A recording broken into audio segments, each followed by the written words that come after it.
প্রিয় বাবা, কেমন আছো? এই প্রশ্নের উত্তর জানতেই হয়তো লেখা হচ্ছে খোলা চিঠি, তবে আজ জানা নেই প্রাপকের ঠিকানা।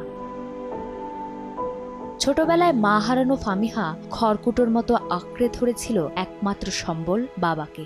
এই দে সেই সম্বলও হারিয়েছে তার। তাই তো স্মৃতির পাতা ঘেঁটে আরেকবার ছুঁয়ে দেখা। বাবা ওয়েট করতো যতক্ষণ আমি নাচতাম, যতক্ষণ পর্যন্ত গোসলে চলে গেল। আমি তো খাও নাই কেন, তুমি না আসলে খাবো না। নতুন চাকরি পেলাম, চাকরির যখন অ্যাপয়েন্টমেন্ট লেটারটা আমার হাতে, তো বাবা তো তখন নাই। আমি ফোনে অটোমেটিক আব্বুকে ফোন দিয়ে ফেলছি, বাবা আমি কিন্তু পাইছি। এই যে একটা না বলার জায়গা, একটা বাচ্চার জীবনে একটা বাবার থাকাটা যে কি গুরুত্বপূর্ণ, সেটা আমি যতই স্বাধীন হয়ে যাই, যতই নিজের কাজে নিজে করি। গাবতলী বাস টার্মিনালে অপেক্ষা করা ফাইজার গল্পটা একটু ভিন্ন। জীবিকার প্রয়োজনে ঢাকায় থাকলেও ঈদে ঘরে ফেরার বাসের টিকিট না পাওয়ায় সুদূর বগুড়া থেকে বাবা এসেছেন মেয়েকে নিতে।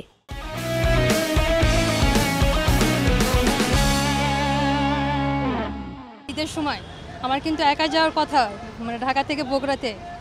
আমি বাস পাচ্ছি না, আব্বুর টেনশন। আব্বু বগুড়া থেকে এসে আমাকে নিয়ে যাচ্ছে, এটা একটা বড় সাপোর্ট না? আব্বু এখন রাত হোক, যত রাতই হোক, দেখা যাবে যে আপনার অপেক্ষা করবে, দেন যাব, আগায় নিয়ে যাবে। বাবা ছাড়া তো আমাদের জীবন আসলে অসম্পূর্ণ মতো। বাবা ছাড়া তো একজন ছেলের কত কিছু সহ্য করতে হয়, সেটা আসলে যার বাবা নেই সেই বুঝবে। বাবারা খুব সাধারণ, তারা মিশে থাকেন এই শহরের ভিড়ের সঙ্গে। কখনো বাজারের ব্যাগ হাতে, কখনো বা আটকে থাকা জ্যামে। তারা নীরবে আলো ছড়ান সকালের প্রথম সূর্যের মতো।